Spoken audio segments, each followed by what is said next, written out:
Hello everyone, artist Charles Wolf here, back again for another painting lesson. What are you going to need today? Today you're going to need a cardboard palette, some of the colors you see on the palette there before you. We have a bit of the cadmium red, titanium white, aqua green, and magenta. You can use the same colors as me, or you can use other colors if you would like. It's totally fine. Make the painting unique, make it your own. I'm just showing you a technique that you can apply and do all kinds of designs and patterns with, and make it match the interior decor of your own home, or perhaps a color combination that maybe a friend likes if you're going to give the painting away. Starting today on a 16 by 20 inch canvas that I've oriented vertically here, and I'm doing these kind of swirly patterns with the mop brush, the big bright brush that I'm using, kind of a moppy bright brush.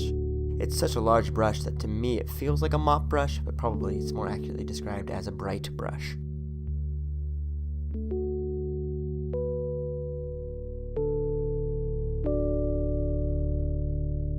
Here is some aqua green. I'm just putting this in for contrast. Green and red, of course, are complementary colors. I've softened it by using more of a minty green, using that kind of tealish aqua green, and the pink is as well is softened, lighter colors, more in the pastel family.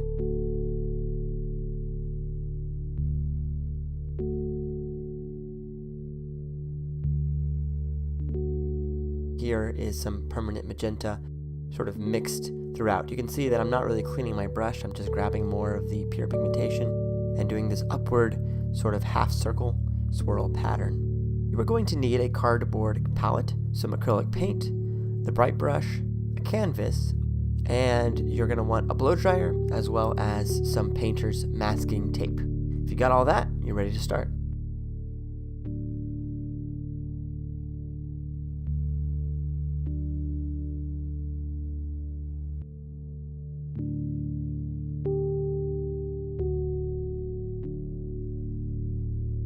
Here is some aqua green again. I just did some magenta before that, sort of blending in, but not over blending these colors. I want some nice strong contrast.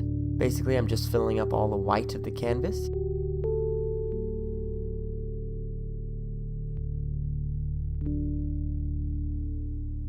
Here's some more of the titanium white, clean brush, so I can put that white on nice and bold and strong, covering up anywhere the canvas is showing through, and just breaking up the painting into different sections, these kind of loose half swirls. Looks very nice. Lots of paint, just globbing it on there. Really want good, rich, pure coverage. A little more white down here, arcing upwards.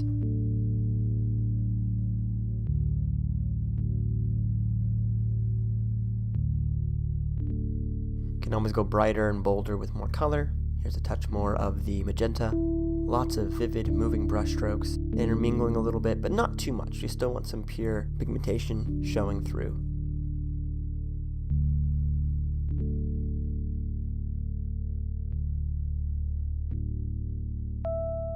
Back to my red, more red, bring that up.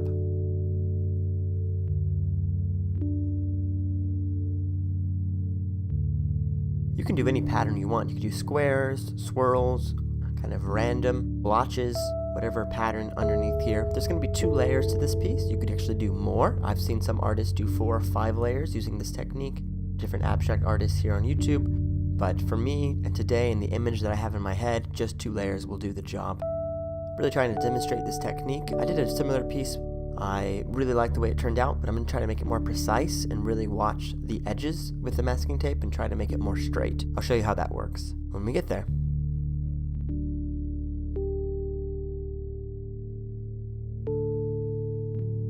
Okay, the first layer I'm going to call done. Again, doesn't need to be perfect. We're just putting some color onto the canvas. We're going to cover up a lot of this anyhow. So now we're going to take the blow dryer here, dry it off completely, maybe let it sit for a half hour or more. Really make sure that the acrylic paint is dry before you go to the next step. Here is the masking tape I was talking about at a diagonal. Let's cut through this. I like to have things be geometric, and we're going to create some geometric shapes with the tape today. It's nice to not do verticals or perfect horizontals, but to have some angles. It just makes the whole thing more dynamic. You can have some straight horizontals, but make sure that there's some diagonals going on. It just makes it look more interesting. Unless, of course, you're really committing to, like, say, stripes, then you could do really equal stripes, and that could be a really cool effect. In fact, I might do that on a future painting. Just pick something that you like, cover up the sections of the painting that you think are the most interesting. Try to pick interesting angles that gets lots of different colors happening. The more variety you have on an angle, the better it's going to look when we layer over the next layer.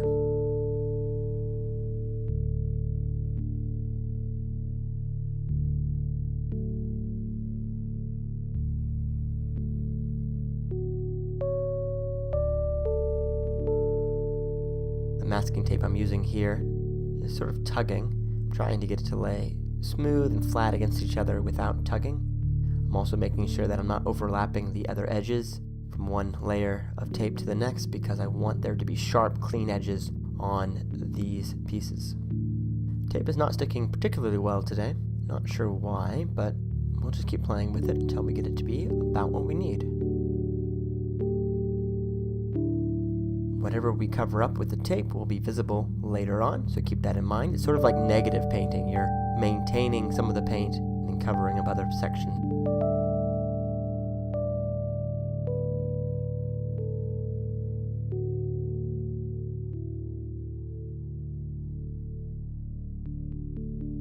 I'm going to double up this section here. It's really nice and vivid.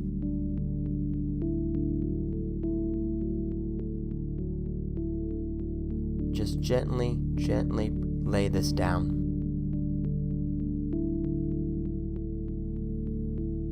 A little more tape.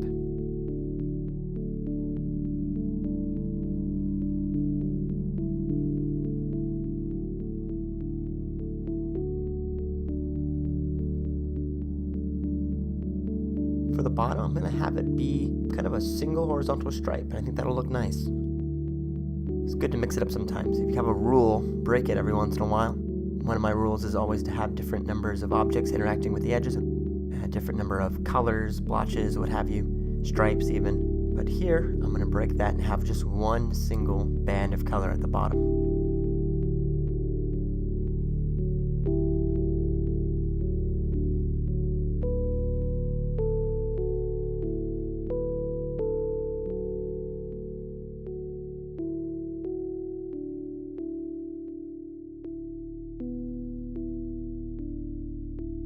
Because remember, wherever I'm not covering up, that's where the new paint is going to go.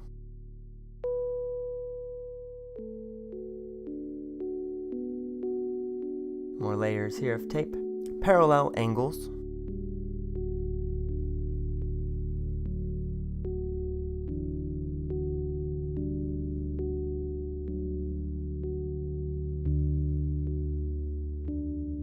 Making sure everything is laying nicely. Just fixing a few spots.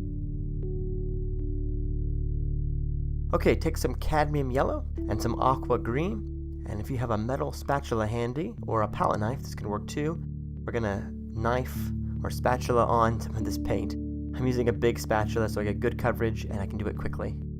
Save myself some time. Okay, starting, this is very important, from the tape and pulling out onto the canvas. We don't want to start from the canvas and push onto the tape. It will go underneath the tape in parts and ruin your perfect straight lines that you're forming by putting the tape down. So let's be very careful about that. I wasn't careful enough the last time I did this, and I want it to look really sharp. Trying a little bit harder to be conscientious of where the tape is, where the canvas is, and always pull down from the tape onto the canvas.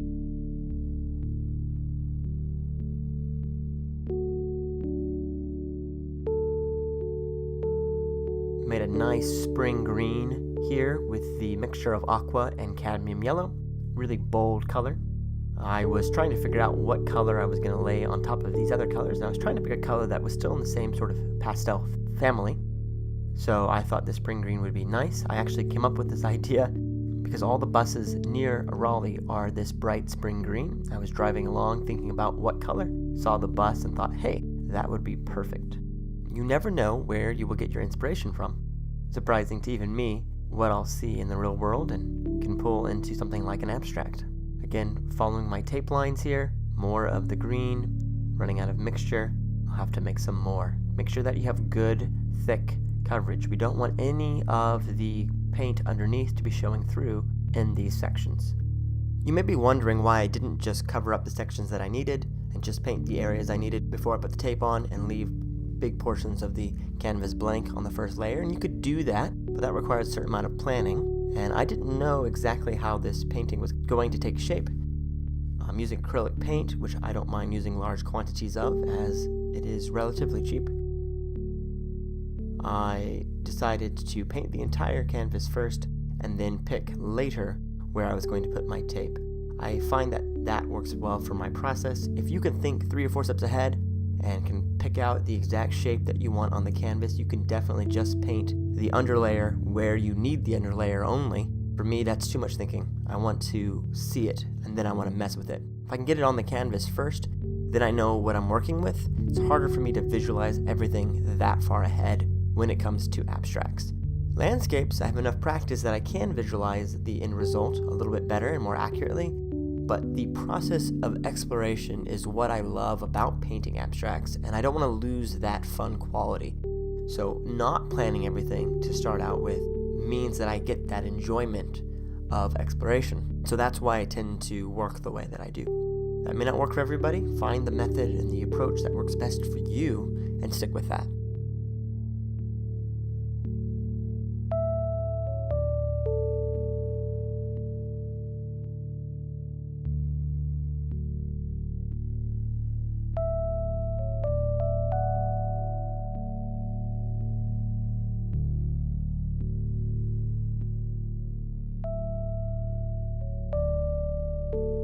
Still using that big moppy bright brush, and I'm watching the tape here and pulling from the tape out onto the canvas again. Good coverage throughout. If I get this right, we'll have nice, clean, sharp edges where the tape currently is. It's so much fun pulling off that tape at the end. It's like Christmas opening a present. You just rip it off and then you get to see the painting underneath. It's very fun, exciting. I can't wait to do that.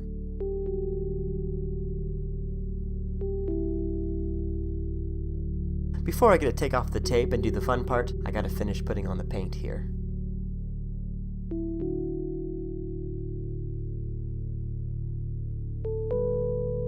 Following that edge.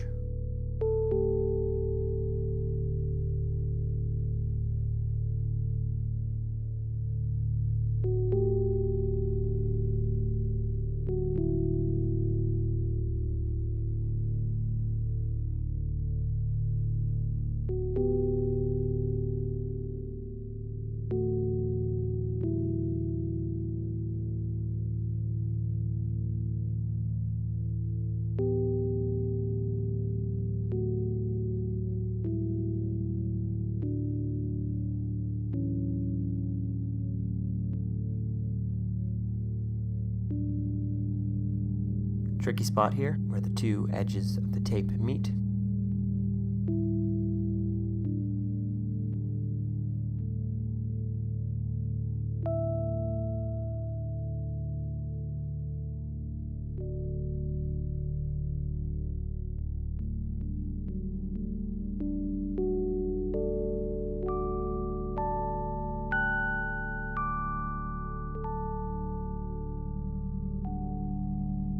You could easily go ahead and add another layer on top of this one. 1, 2, 3, 4, 5, and so on. I've seen artists do that, like I said, but for me, just the 2 layers was enough.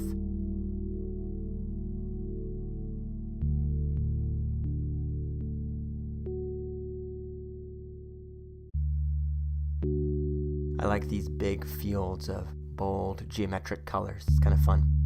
This mix is a little more aqua, a little bit darker. It'll provide a little bit of contrast to the lighter layers above. I will go back and play some of the darker mix through a few of the sections just to make it more cohesive as a piece and cover up a few of the areas where the underpainting is still showing through a little bit too much. As always, don't forget about the edges of your canvas. It's a good idea to handle those while you're painting along. Having to go back and remix my colors and try to be accurate is tedious, so save yourself some trouble and do it while you're in the middle of the process.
Okay, here's the fun part. Take off the tape and reveal sharp edges of the underpainting and the bright colors underneath. It's the best part of painting a painting like this. Just being very careful not to drop the tape once you pull it off. Trying to keep the edges nice and sharp and clean as best as I can.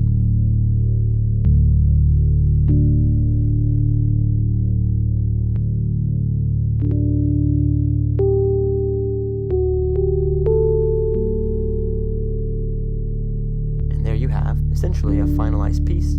Just a few spots to touch up where the underpainting is showing through, and we will call this painting finished. Check out my Etsy shop. It's etsy.com/shop/impulsiveartistry. You can follow me on Twitter @artimpulsive, and I'll see you very soon with another painting lesson. Take care.